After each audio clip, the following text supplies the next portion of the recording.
Over 80% of the 301 service members of South Korea's CHEONGHAE naval unit operating in waters of Africa have tested positive for COVID-19, with infections totaling 247.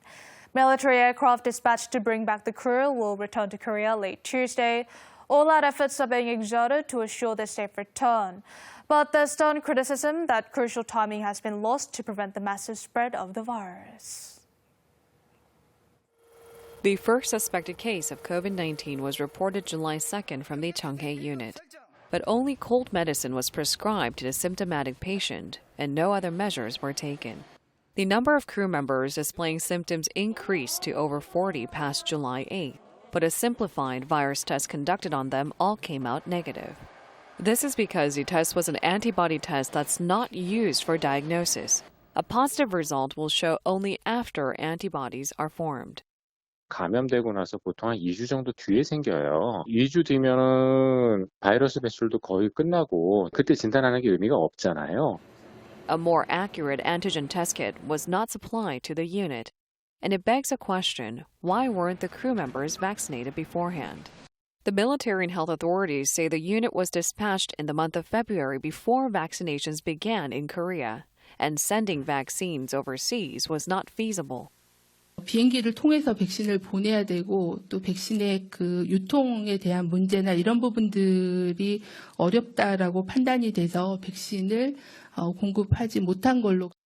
However, already from the start of the year, South Korean national carriers were transporting vaccines using refrigerated containers. Even the type of aircraft was similar to aerial tankers owned by the Korean Air Force. If customs clearance abroad presented difficulty, cooperation could have been sought with military bases in allied nations.